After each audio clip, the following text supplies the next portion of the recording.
Greetings and thank you for tuning in to Walking in Wealth. I'm your host, JD Garnier, and you are listening to KKNOK 75 AM or 107.1 FM radio in New Orleans, or you're tuned into the Melanomics podcast. I hope you had a productive week in your wealth creation journey. And listen, my goal is simple: to help you walk in wealth, mentally, physically, spiritually, and financially. To take the things that God has already given you and use those to create a life of purpose, so that wealth is more than just what you acquire. Wealth is who you become. You are the wealth, not your investments, not your real estate, not your business. You are the wealth. And before you have any of those things, you have a unique and specific set of talents, abilities, gifts, ideas, habits, disciplines, and inclinations that form the basis of everything that you do in this world. And once you tap into that, you start your wealth creation journey. So I'm going to say it again. You are the wealth. Listen, first things first, if you are not following me on social media, please follow me on Instagram at GarnierJD, Facebook at JD Garnier Sr., and please subscribe, like, and share the Melanomics YouTube channel. You can also download audio of my podcast by subscribing to the Melanomics channel on iTunes, Spotify, or anywhere else where podcasts are available. Lastly, if you're in the New Orleans area, you can catch my radio show every Monday and Wednesday at 8 o'clock and 10 o'clock a.m. on KKNOK 75 AM or 107.1 FM radio in the greater New Orleans area. If you would like to contact me about topics that I discuss on the show, you can email me directly at jd@jdgarnier.com. That is jd@jdgarnier.com. I do not provide investment, tax, or legal advice or make any recommendations related to any products or services. All investments involve risk, and I advise that you meet with a professional before making any decisions. If you would like to meet with me in a professional capacity, please schedule an appointment through my website by typing JD Garnier, Merrill Lynch, Woodlands, Texas. This show is about all things wealth. The topics that I discuss, whether social, business, or economic, are all in the context of how it relates to wealth and how we can advance the economic interests of our community. We have a mission to close the racial wealth gap. Most experts believe that it will take centuries, but I believe that we can close the wealth gap in one generation once you come to the undeniable conclusion and indisputable fact that you are the wealth. Now let's get into it. At what point do you say that you've had enough? At what point did you say that I'm tired of this? Every time I look at the statistics on the wealth gap, the economic statistics in our community, the education statistics in our community, I get fed up. I'm tired of coming in last place. I'm tired of being at the bottom of the economic barrel. And so the question is, how do we fix it? The literacy rates for our children in almost every major city is less than 15%. 85% of our children do not read or do math at a sufficient level. We all know the wealth gap statistics. The average white family has a net worth of over $170,000. The average black family has a net worth of about $17,000, 10 times less. As a collective community, we control less than 3% of the entire wealth in this country. I don't want to beat you up with numbers, but every time I look at them, my question is, at what point do we say that we've had enough? At what point do we get sick of this? Are you not tired of coming in last? Are you not tired of being victimized, of being messed over, of being taken advantage of? At what point do we become sick of it? Because see, this is the thing. I've never seen a victorious victim. I have never seen a victorious victim. I have never seen someone who that claims to be victimized eventually come out on top. Now, what I have seen is a victim that eventually gets sick and tired of being victimized, and they turn themselves into a warrior. And so when are we going to put ourselves in a position when we're ready to go to war? Not physically, but intellectually, psychologically, because those are the games that are being played on us. And the late, great Fred Hampton said, politics is war without bloodshed. And war is politics with bloodshed. And so we have a decision to make. I know we don't want to go to war. Nobody wants that. Nobody wants bloodshed.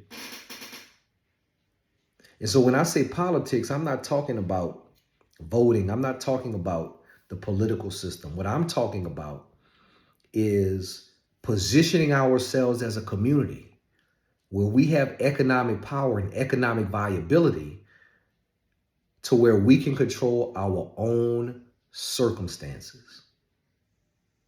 That's power. And so how do we get to that point? What do we have to do? And when I listen to people online, when I listen to so-called experts, when I listen to industry, community, country leaders, nobody's really giving us answers. Nobody's really laying out the blueprint of how we change the economic circumstances in our community. What they give us is a lot of lip service. They give us some good ideas. They give us some good strategies. But a strategy is meaningless if it's not a part of a larger, bigger plan. And so what is the plan? You know, one of the greatest men that I've ever met, I've ever had the pleasure to know, was a man named Robert C. Blake Sr. And he was my pastor, he was my uncle, he was my godfather, and I had the pleasure of learning from him since I was a little boy. And, you know, I grew up in the church. You know, if the church doors was open, I was in the church. And I think for the most part, that saved my life because I grew up in New Orleans, Louisiana. And you don't really have to go far in New Orleans to find trouble. But the fact that my family, my parents, and just my close-knit family kept me so involved, it saved my life because it protected me from a lot of the things that I was trying to get into myself. And so as I was growing up, you know, when you're growing up, you don't really pay attention to what's going on in church, right? You don't really sit through and listen through an entire sermon, right? When I was going to church, I used to sit with my friends. We used to play around and get into all kinds of trouble. But there was one particular sermon that I never forgot, that for whatever reason, I just happened to be listening. And I remember this like it was, I can visualize it in my mind almost like it was yesterday. The prophet was preaching. He was preaching a sermon and he was talking about children. And I don't really remember what the topic was, but he made an analogy. And what he said was, as he was talking about children and really how to cultivate and develop the mind of children, what he said was, you can't pull a tree that's been rooted in the ground for 20 or 30 years because the roots are too deeply entrenched. It has positioned itself where it wants to be. And so if you want to change or manipulate the growth or direction of a tree, you have to get it early. And you have to not manipulate the branches, not dangle the leaves, not mess with the twigs. In order for you to change or manipulate or advance the growth and direction of a tree, you have to attack it at the roots. You have to attack the root. And I never forgot that. So much so that my company is named Attacking the Root. And so when I think about how to solve problems, when I think about how to change something, when I think about how to make anything happen, my immediate first thought is, how do I attack the roots? How do I get to the source of the problem? And that's what I want to talk about today. Because, I participate in a lot of discussions and conversations. I speak all over the country. And again, everybody has what they think is the solution to change our circumstance, but really it's just a strategy. Really it's just an idea, right? We do need more business ownership. We do need more access to capital. We do need to invest more. We do need financial literacy. All of those things are necessary and relevant to change the economic circumstances of our community. But where do you start? And the answer to that is that we have to start with the standard. At this point in our community, we don't have a standard. Anything goes. Anything is acceptable. There is no standard, which is the reason why in most major cities, our children are not performing at an acceptable rate. When it comes to their education, they are not being educated at an acceptable rate. It's because as a community, we have not set the standard. We have relied on the school system. We have relied on the government. We have relied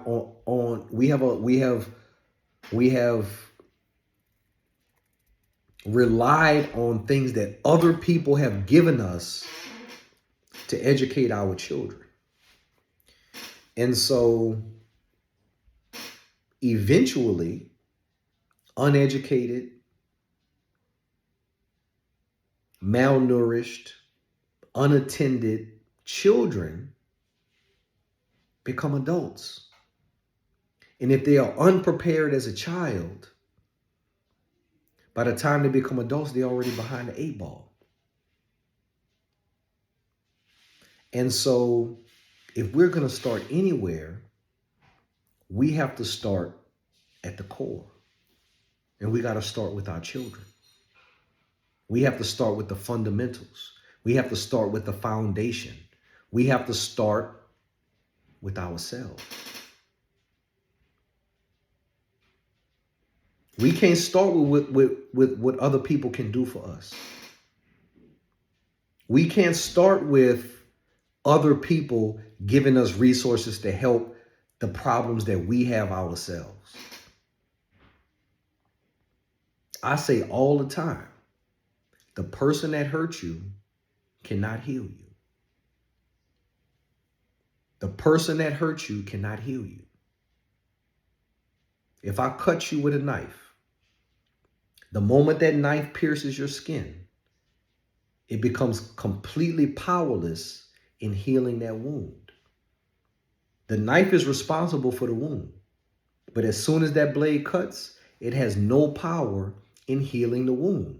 Instead, what happens is your body regenerates, replenishes, It restores itself and it heals that wound from within. And it's the same thing with our minds. It's the same thing with our hearts. It is the same thing with our mentality. If somebody hurt you, if somebody betrayed you, if somebody did you wrong, if someone took advantage of you, the moment that action is taken, no amount of apologies can heal the pain that they caused. Instead, you have to heal from within. Your mind, your body, your heart, your soul replenish, restore, regenerate themselves to strengthen so that they can heal that wound. The person that hurt you cannot heal you. Why am I saying that? As a community, we know who has been responsible for a lot of the things that have caused the conditions that we are currently in. Every episode, I try and give a history lesson. I've talked through all of the things that we have suffered centuries, decades, years ago. We all know that. As a matter of fact, we take those things and we talk about them. In my opinion, we spend more time looking in the rearview mirror than we do in the windshield. There's no question that those things have had a substantial effect on our community, right? Slavery, Reconstruction, Jim Crow, redlining, COINTELPRO, Iran-Contra, the crack epidemic, the crime bill. I can go on and on. We all understand that. But the person that hurt you cannot heal you. Whether or not they're responsible for all of those things, they are powerless in healing and fixing the circumstances of our community. Instead, what needs to happen is that as a community, we need to restore, we need to replenish, we need to regenerate ourselves and heal from within. That's what it's going to take to change our economic circumstances. That's what it's going to take to change the conditions in our community. They can't fix it. No amount of government funding can change our mindset. No amount of programs that other people implement in our communities can change the circumstances of our community. The person that hurt you cannot heal you.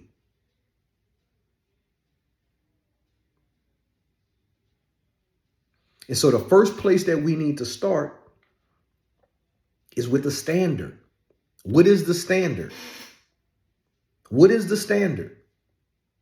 Is it acceptable to continue to allow our children to grow up in this world without a minimum level of competency, without a minimum level of aptitude? Is that acceptable? Or do we need to take responsibility for our own children? And regardless of what the school system is doing, make sure and ensure that they are educated. Ensure that at a minimum, they can read at a 6th grade level. At a minimum, they can do basic math so that they can survive in this world.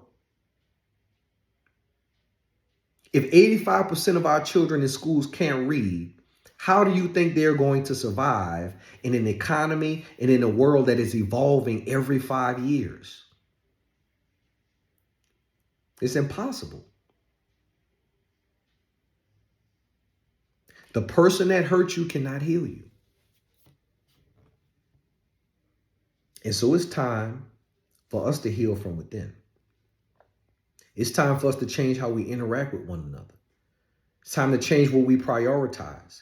It's time to change our standard. It's time to change what is acceptable in our own community. That's the only way our circumstances are going to change.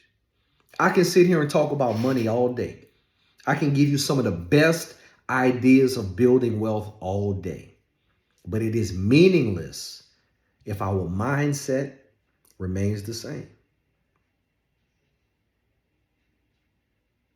no amount of money can give you peace.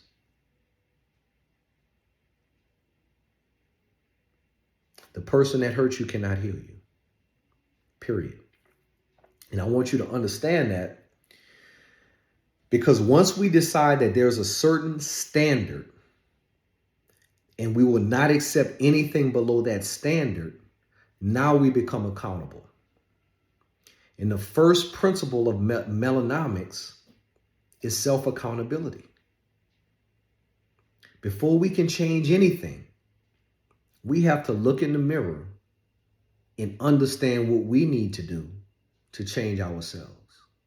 Period. We have to be self-accountable. But this is the thing. This is the thing that encourages me. We don't need everybody to change. We don't even need a majority of people to change. All we need is a tipping point. A tipping point provides enough momentum to shift the dynamics of an entire community. All it takes is 1 out of 100 people to decide that they're ready to change their mindset, that they are ready to set a specific standard to change the circumstances around their family. All we need is a tipping point. But it starts with your mindset. Listen, I hear a lot of people online and they give great advice sometimes. Sometimes it's not so great. Sometimes it's decent. But that's not where we need to start. That's why I don't get on this show and always talk about financial advice or investment ideas or specifically talk about things that only have to do with money or economics. Because economics is the study of how people interact with value. That's the definition of economics, how people interact with value.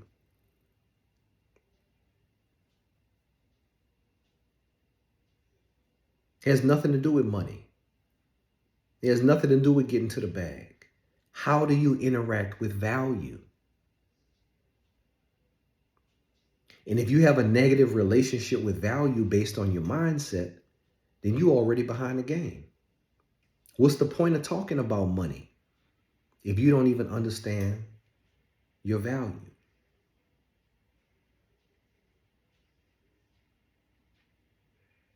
And so I'm tired enough that I'm ready for action. It's time for us to break generational curses. It's time for us to shift the tide. I care about history, but there's a reason why your windshield is bigger than your rearview mirror. It's because what is in front of you is more important than what is behind you. And the only reason you need to be looking behind you is to help you move forward in a more efficient manner. You don't focus on your rearview mirror, you glimpse at your rearview mirror. And once you understand the landscape, now you know how to navigate moving forward. And so the past is important, but the more we dwell on the past, the more we lose focus on what we need to do today to change our circumstances. And right now, I'm focused on what we need to do today. The person that hurt you cannot heal you. You have to heal from within.